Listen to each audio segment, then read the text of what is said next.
twice in here, but I don't think it adds.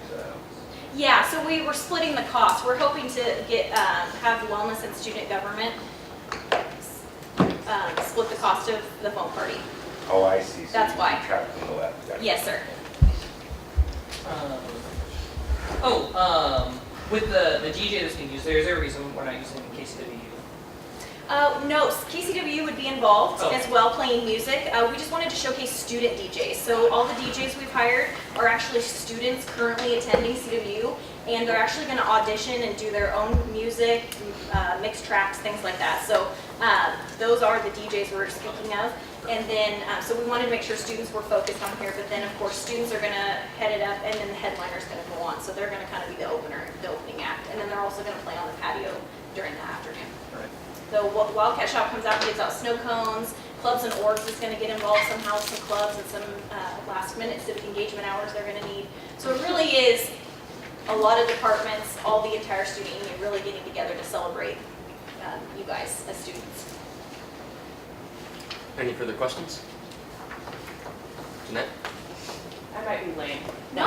What's a headliner? Like, who would be the headliner? Okay, Is it so an artist or I something? can't announce the headliner officially, but I will tell you, if any of you guys saw the Twitter poll that went out at the beginning of January. I don't even know what that is. Sorry. That's okay, so I we might put be out a wrong. poll of 4 artists within our price range. So Okay.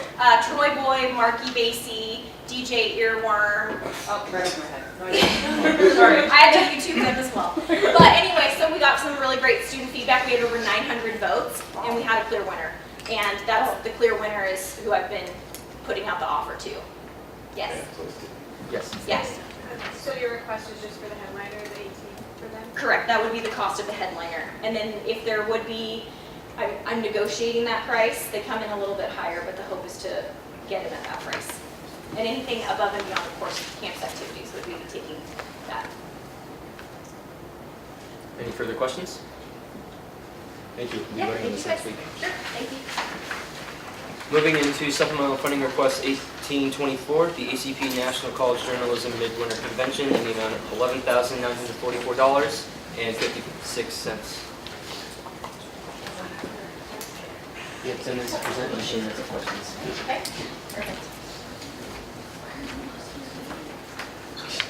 All right, so this is for both Pulse, the student-run lifestyle magazine on campus, as well as the Observer, and that is our student-run newspaper on campus.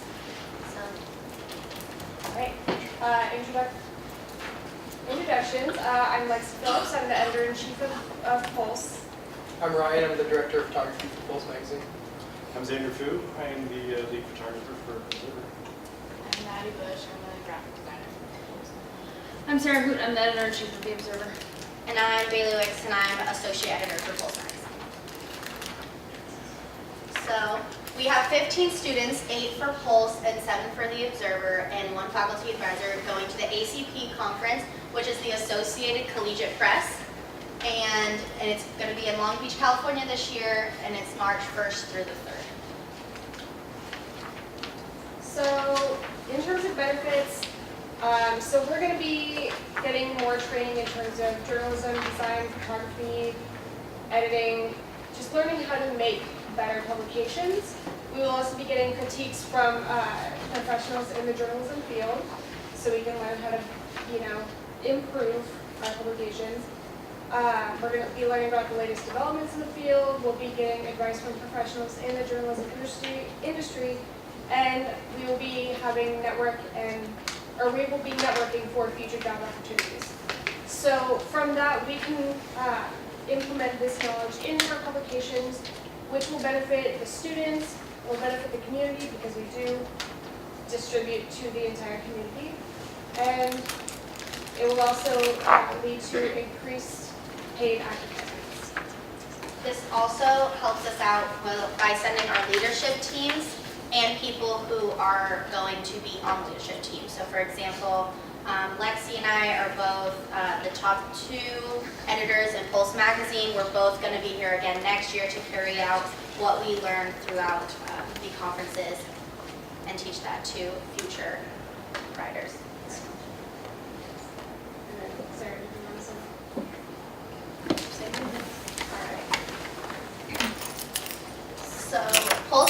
printing 1,000 copies twice a quarter, and we distribute on campus, places in town, Wenatchee, and Yakima. So we have revamped our website and created new multimedia arms, Pulse Radio, Pulse Video, and Pulse Lens. And the online version has been up for about 5 years now, and that is on Issue U. And the online produces about an average of 2,993 impressions per issue. And we have issues if you guys want to look at them. And then, Impact of the Observer. So the Observer, we put out a paper every single week, and we're also online. Our stories get cycled through online. I couldn't tell you how many copies we print out. It's somewhere in the 6,000. Okay, we print out 6,000 copies. We distribute all over campus, and we distribute up at Wayne Central. We distribute downtown. We have a permanent staff of 6 editors, and then our senior reporters. Is it 6? Yeah, it's 6. And then we also run a class. So in addition to Pulse and Observer, Pulse teach a class for people who are coming into journalism program. That's their practicum. Is they plan to do Pulse, they may take Observer, or there's they do Manastash. There's a Manastash too. And so we teach all of the new incoming journalism students a little bit about how to be a part of a paper, how to write for a newspaper, and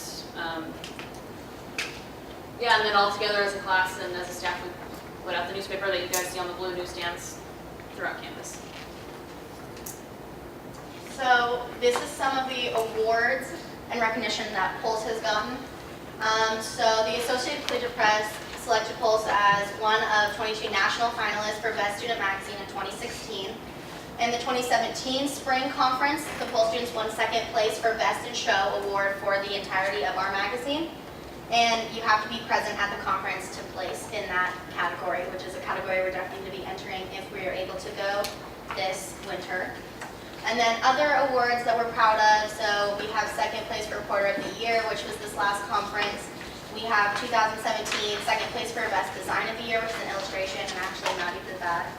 So she won 2nd place for that. And then we've won the regional best nonfiction magazine article according to SPJ, as well as the national award for that article as well. And there's other awards here, but we aren't able to go and receive these awards or put in for a lot of the awards if we are not present at the conference. and Sarah, it gets me excited. Oh, it makes sense. That's it. The Observer's been entered, and we've won Best in Show. The most recent one that we got was Best in Show for a. No, it was a. Fall 2016, we won the whole conference. Yeah. So we won a Best of Show for a 4-year non-daily newspaper. Right? Yeah, something like that. And then we've won Best Photo Illustrations. We've won awards in the past, and we'd like to hopefully win some more again this year. We entered a lot for a lot of awards. I can't tell you what they are. So in addition to this, we're also going to be doing some fundraising next week. Sorry, that's a boring slide. But Pulse and Observer will be doing a takeover at Cornerstone High, so we will have observers and pulses that people can take and read, and I believe half of the proceeds will be going to. It's a percentage. So whatever they make, they have a certain percentage of the profit will go to us to help fund the trip. So in our funding request, you'll see that the total is $13,544.56. That is because $1,600 of it we are setting for the Cornerstone Pie takeover. So that's why there's a difference in the totals than what you guys have on the sheet versus that, because that's what we're expecting to make while fundraising next week. But for the conference hotel, which we have to stay at to be in the conference, for 4 hotel rooms for 4 nights, it's $4,765.60. The registration fee for all 15 of us is $1,785. The round trip airfare, $3,843. And that's at price $256.20 a ticket. And then it continues down. So from ground transportation to and from the airport, we total about $480, and continuing, the breakdown sessions. The sessions, so if you have any questions for this, the sessions are what we go to as students to take notes, learn more about what other magazines or newspapers are doing, their awards, how they're doing things, and how to better our own magazine. The on-site critiques we have to pay for. We sit down and there's a critic with our magazine and he goes through and says whether we need more photos or our writing style needs to be changed, all of that. And then those critics are also the judges, usually at the conference. So it's really good on-site critiques. And we'd just like to say, although we are asking for funding for 15 students and 1 advisor, if we were to decline funding for that, we would potentially request funding for less students so we can at least get some people out there to the conference. And it doesn't include the advisor. Yeah, the money's not. Okay. Right. So if we couldn't send all 15, we would potentially hope maybe we could send a few, if not all. And then any questions? Eric? How much is each student contributing to this of their own money? Most of the time, because we do get per diem money, so we'll contribute anything outside of the per diem money, we'll contribute of our own funding. A lot of times if we are going, if we need transportation to, like we went to the aquarium, we all bought aquarium tickets and stuff. We also have students that do work outside of doing Pulse and Observer, and so those are hours that we're not working on homework, we're not at work, we're not able to make our own money. Yeah. And in addition to that, we had requested $20 a day for food, which is doable depending on how expensive or how cheap you were eating. But myself, as well as a lot of other students who went to the conference in October, we used money out of our own pockets to cover certain things like other meals. A couple students took networking people out to lunches, out to dinners, that sort of thing. So other optional things at the conference as far as networking, meals. That's what we did. Stephanie? Do you have the breakdown of the types of students who go to like freshman, sophomore, junior, senior? I don't know if we did a breakdown of that, but we do have, at least from Observer, we're taking all the people that are senior reporters, which is a lot of, you're a sophomore. I think maybe the rest of them are juniors, I want to say, but there are people that will be here into next year. We also have someone who is a freshman who is our social media editor, an online editor at the moment. And so they're all people that will be in the paper next year. And for Pulse, most of our leadership staff is upperclassmen, so juniors and seniors. We are hoping to take one of our designers who's a sophomore, and that will help him. But as of right now, we have a lot of new writers on staff who we're not entirely sure are going to be continuing in coming quarters.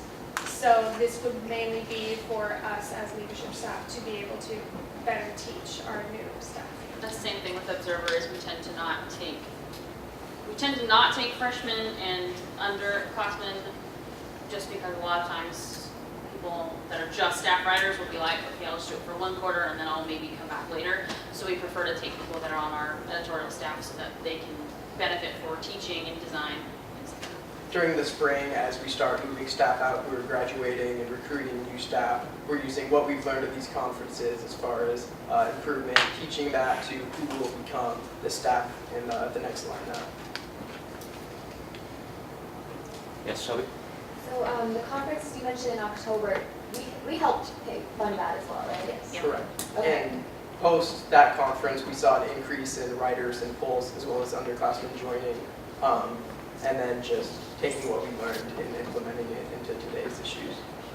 Follow-up question. Based on who went to that, I'm guessing these conferences are similar in scope. Correct me if I'm wrong.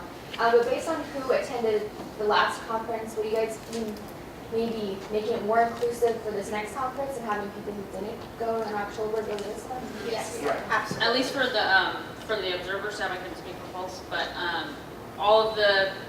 pretty much all of them except for Xander have not been, because people that are on the editorial staff now are all graduating. We do have one other person who is the news editor currently that might be going, just because I think is going to be sticking around until next year. So we are cycling. And Pulse is bringing in a new designer. Our creative director is leaving, so our creative designer is leaving, and so we are bringing, if we get the funding, our next person to move up. And like we said earlier, he's a sophomore, so he'll be with us for a little while. Lexi and I have been in Pulse. I've been in there since I was a freshman. I remember her being in there since she was probably a freshman as well. Sophomore, yeah. So we've been in it. I've been in it for 2 years actually this quarter. So these conferences are huge for attracting people and also making sure that our staff is strong and wants to continue with this. And that being said, 2, maybe even 3 of the students we were requesting for Pulse have been in the class for 2 years, almost 2 years, and they hadn't been to a conference yet, so we were hoping that they could get the opportunity to do that. Any further questions for our presenters? Thank you. We'll vote on this next week.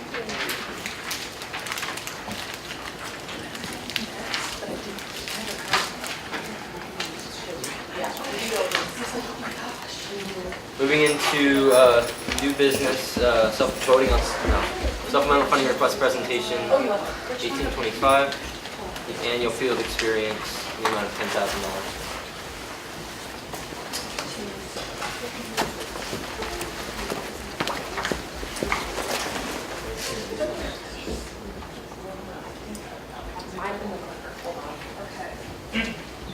But I can always. Thank you. Oh, this one? There is a PDF one. Yes. Let's open the weird thing. It's not really weird. Gosh. If you go, so I know how, so you want to right click, edit with Adobe Acrobat. And I'll open in that, and then you can do the full screen. So go into view. Go. And then you should be able to do page display. There should be full. Oh my gosh, why is this different? Full screen mode's on the left, it looks right now. Oh, why is it already out? Okay, we can just go page by page. It doesn't look as pretty.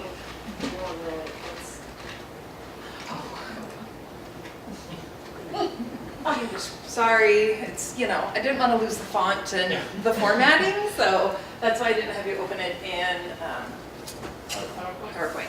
All right, sorry. I'm Andrea Eklund. I'm the advisor for the Student Fashion Association, and we have a large group of our members over here represented so these are all students who are going on the trip to New York. So there's 22 students total going in the trip, and we are leaving the 13th of February and coming back the 18th of February.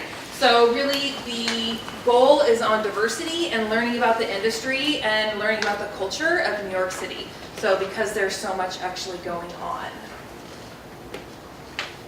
So learning objectives, so really identifying professions, that's a really big part of this, and talking and networking with people, identifying different maybe minors that students could actually do, also identifying how they're applying what they've been learning in classes within the context of the industry and also bringing it back here. Culturally diverse environments, that's really important too. New York is amazing for that, so that's really one of the big learning objectives is really getting out there in the culture and those opportunities that are in New York. So for majors, so the reality of the industry, they're going to network with professionals, they're going to be able to identify specific skills maybe that they need to grow on, or maybe classes that they can take here in other majors that they could actually take to further round out their education. Also identify maybe different minors that would help them for maybe a different position that they would actually be interested in. And then for non-major classes or non-majors who are doing this, a lot of minor classes, basic and breadth materials are covered on these tours. So we're meeting with people in all different capacities, and they talk about a lot of the basic and breadth that students are learning in classes and how they can apply that information that they are learning in those basic and breadth and gen ed classes in a real life situation, which is really nice. So that education is going really far.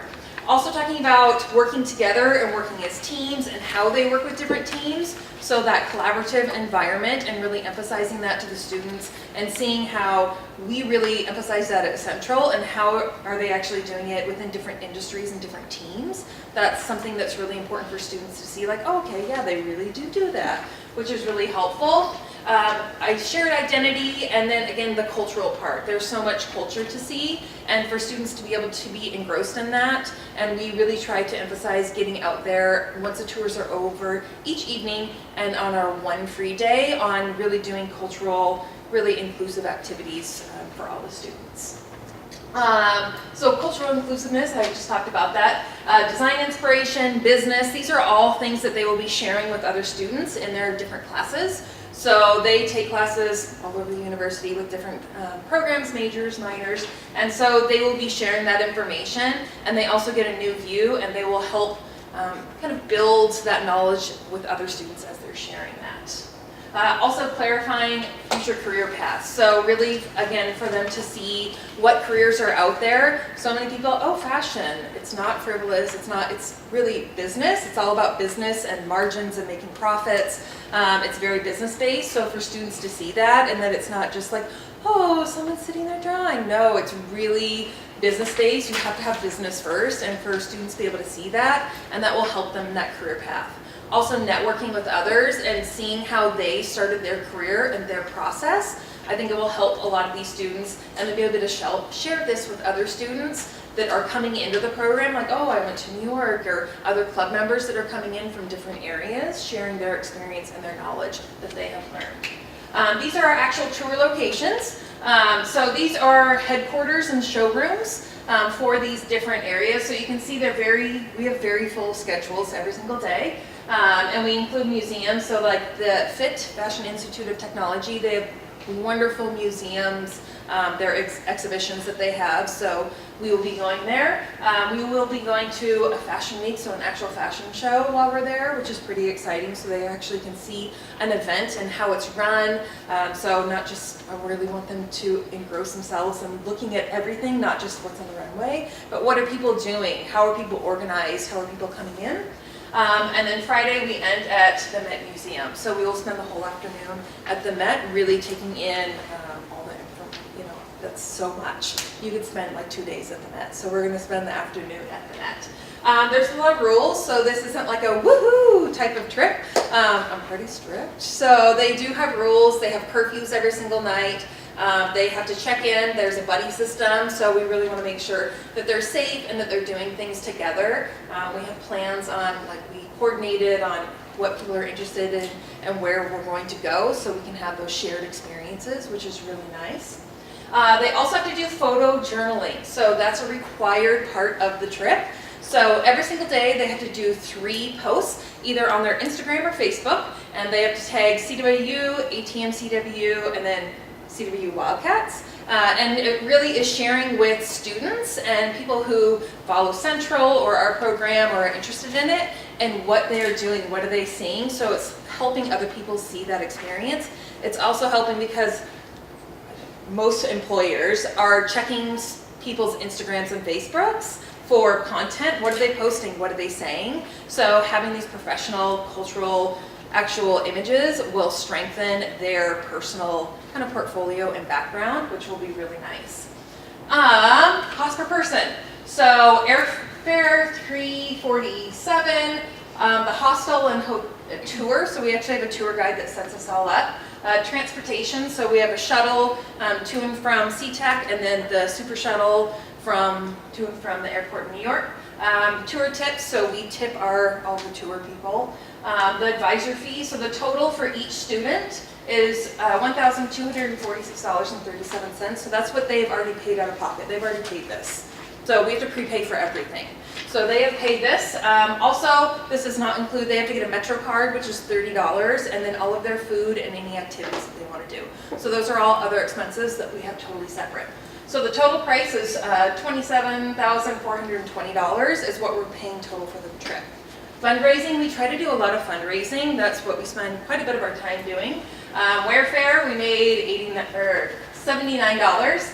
We did a pop-up thrift boutique, and we made $1,200. Although 20% of that went to paying for the actual facilities, so, and all the advertising and all that stuff. So it wasn't quite that much that they actually get. And it's also individual fundraiser, so students can choose to participate and whatever they sell, so they actually are selling their own clothes. So it's like a consignment shop just for our students, and then they can make proceeds. So I had a student make, I think $9 and something. I think the average was probably around $40 that a student made. And then there was one student that made like 190 some odd dollars. Like, she did awesome.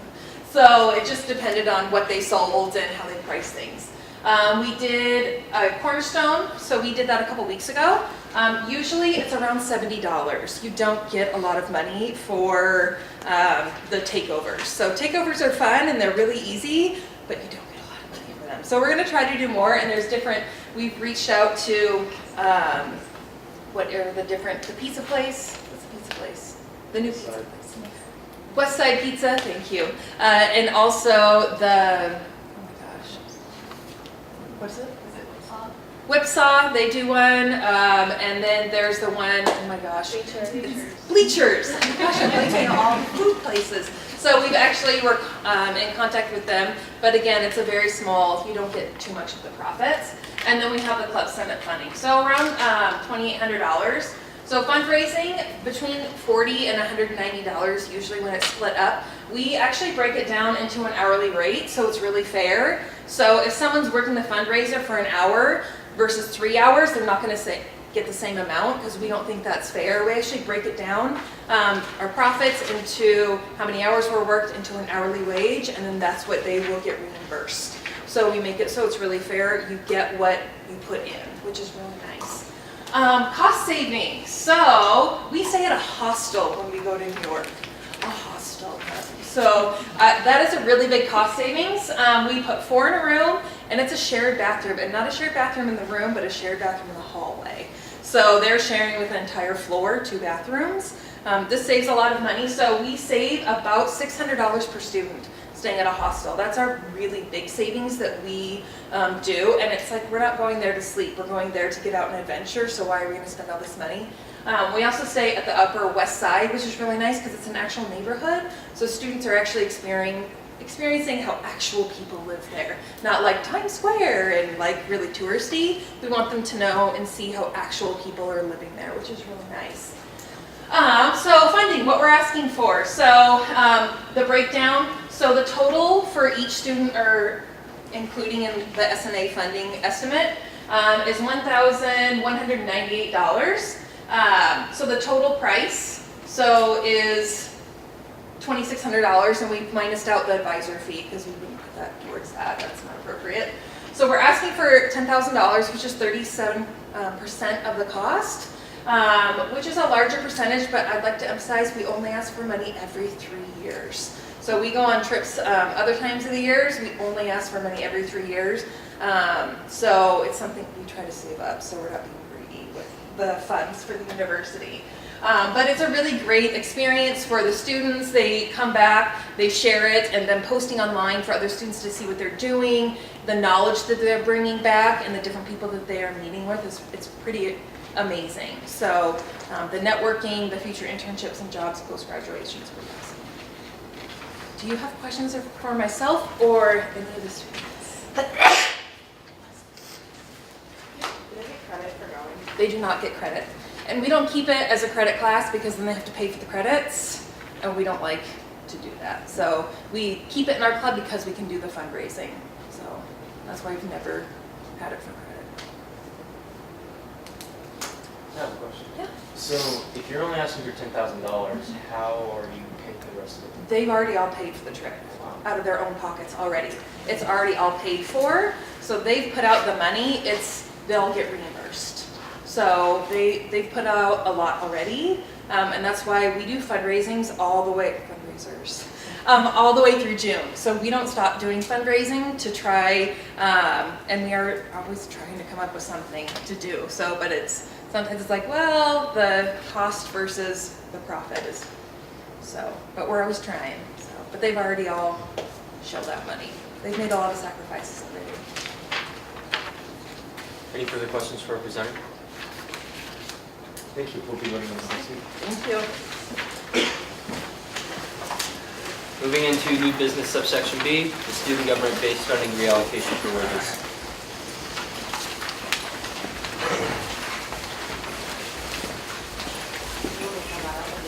Yeah, hang on for it.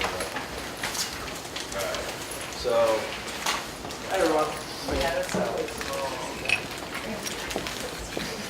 We only really need that main piece and then that. That's okay. Maybe we should Alright. talk about it. Okay, let's just talk about it. So I've already kind of gone over this with you guys before. Student government, we're looking for an hours extension. Currently, we all make, each of the board of directors makes $15 an hour for 14 hours a week. However, we don't actually work that much. We work an insane amount more. For example, this time that I spent here is actually technically time that I'm not paid to do because it's not considered an office hour. So last week at our student government meeting, we actually voted on and changed our constitution and bylaws to make it 19 hours per officer per week total. And that's reflected, as you can see up here. So originally, we're making anywhere from $8,900 to $11,000. With the extension of the hours, it looks like it's going to switch over to about $12,000 per month. And then that will still, if you wouldn't mind scrolling down real quick, that'll still leave us with $14,000 at the end. So we just wanted, I just wanted to make sure that everybody was aware of this, that everything was all good. We've defined those, let's see, 5 extra hours, sorry, not today. We define those 5 extra hours as miscellaneous hours. That basically encompasses any activities that we do outside of our traditional office hours. So that can range from anything from events, meetings, committees, Club Senate, to just speaking with students on an issue that they have in the hallway. So I wanted to bring this up. That way, if you guys had any questions or if you had any dissent, we can have a conversation about it. Yes? Patrick? I just have a couple of general questions. So, Absolutely. do you guys keep time cards, or how do you? No, so we're on like contract stipends, so we make the same amount every single week regardless. And in fact, if you look over the course of the entire year, week to week, how much we actually work changes. So at the beginning, our hours are actually front loaded. So at the beginning of the year, we have a lot of events. We have homecoming, we have Wellington's wildfire. So that's why December is. Yeah. Well, in December, this also, this account not only covers the board of directors, but it also accounts for our administrative staff. So we have 5 administrative staff as well as the public relations director. And they come out of this budget as well, which is why the change looks so minuscule, is because there's a lot coming out of that to begin with, and that increase is only minuscule adding on top. So this is CAT plan. This is the first time I've seen university budgeting software on the screen over here. Did Lacey help you with this? No, she takes care of all this. She sends it Oh, over. okay, that good. I'll look at it. I'll do some edits. Like I'll make sure all the numbers I'm make just shocked sense. to actually know how to read this thing. It's actually really, really cool. I came in thinking I was never going to be able to work with one of these things, and now they're one of my favorite things to do. I don't even know where So. that December from. Oh, well, I know where the header is. So if you go over Sorry. the top, Yeah. see, December is column I. It's January. Wow. Wow. Yeah. Yeah. Well, no, That's one how of the I- reasons why December was a little bit higher than it normally is because we actually had a few of the administrative staff that had projects they were working on, so they stayed over winter break. And March might be a little bit less. So you have enough room here. Yeah, and we also have one student that's our administrative staff. He's graduating this year. One of them is also splitting his time half with the administrative assistant position, which comes out of this budget, and then also half of it comes out of academic affairs because he's splitting those duties, and they come out of 2 different budgets. Very cool. So you worked it out. Yeah, we've been working on this for a while. It's pretty fun. Is Geo on 20 hours?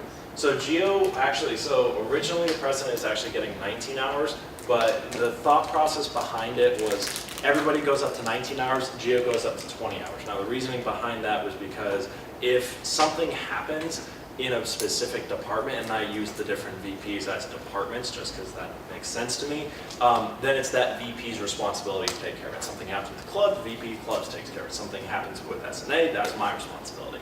So that goes up to us.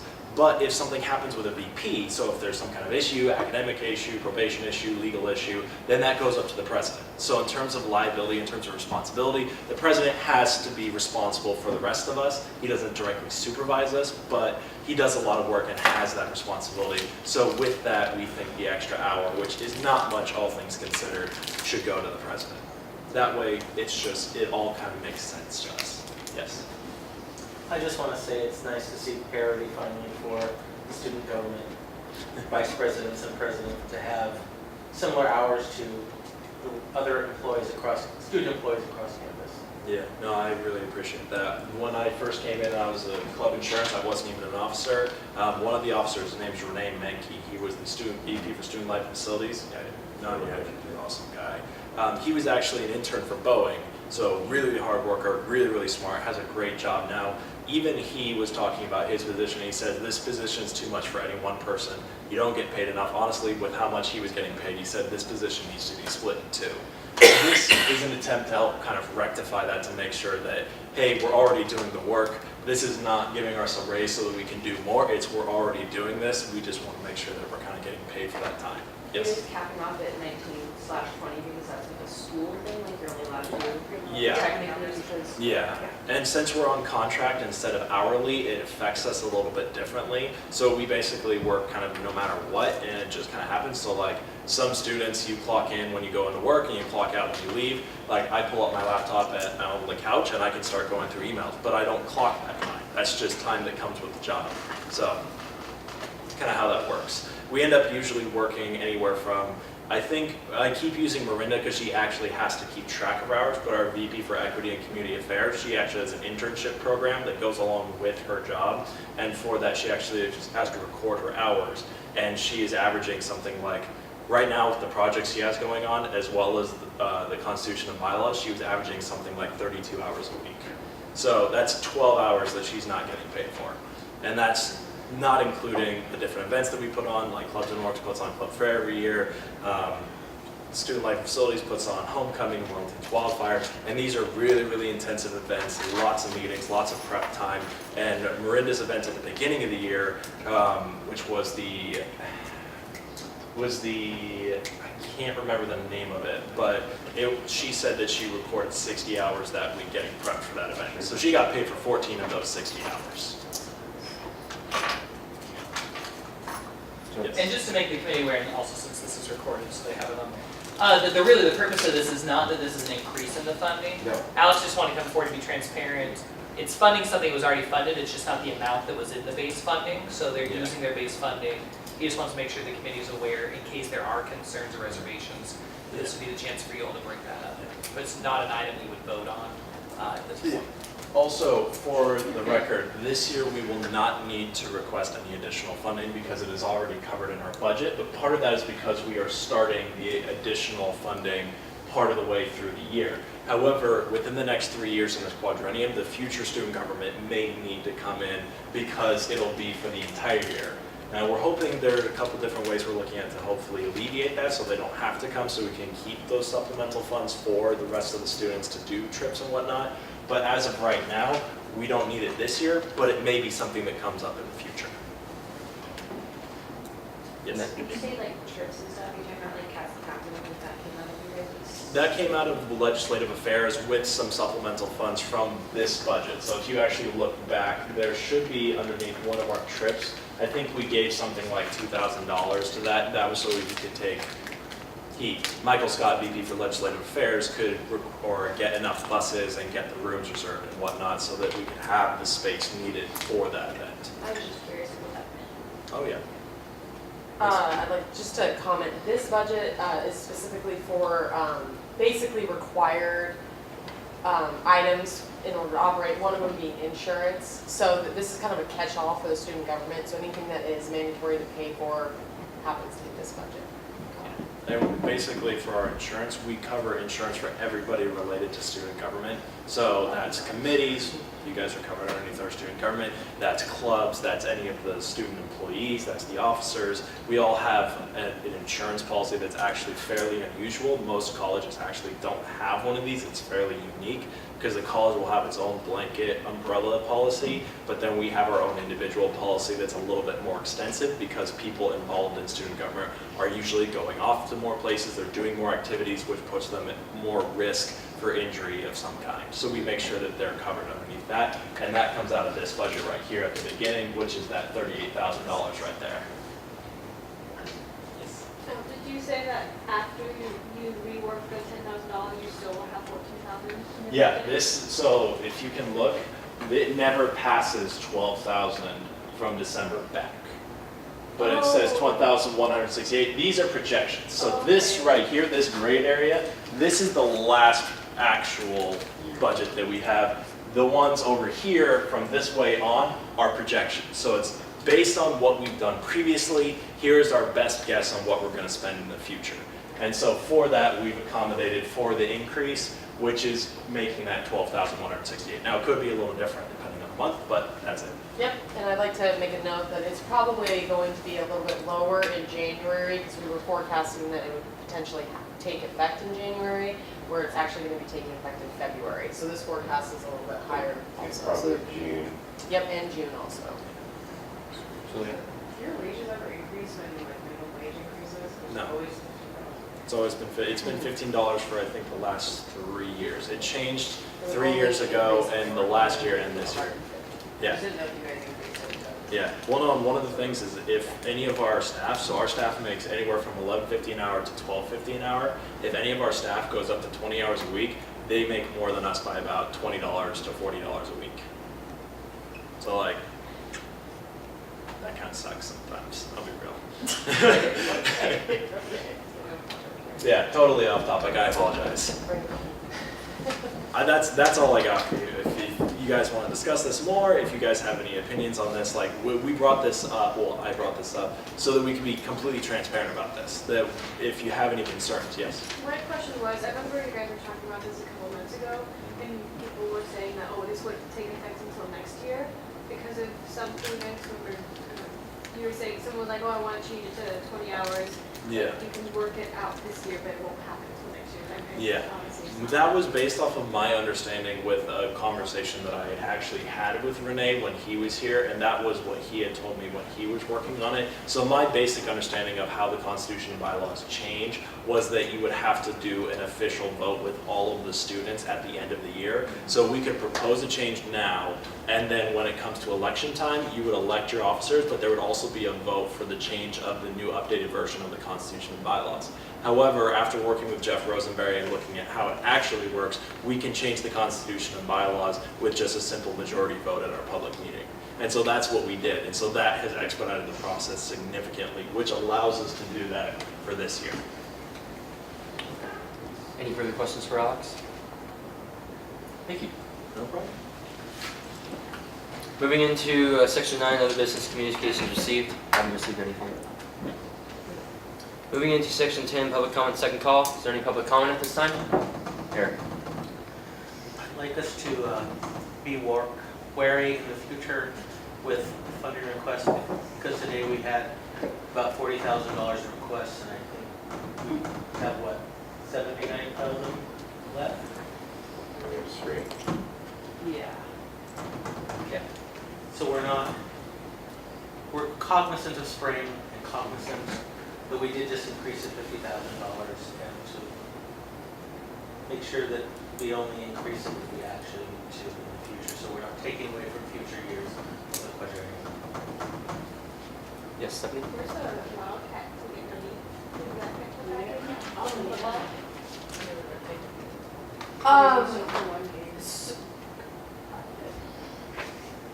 So, Complicated accounting stuff. no, it's not accounting stuff. We didn't, where is it? Is it 10,000? I can't remember what it was. 20,000. But it's the 20,000. one we gave 10.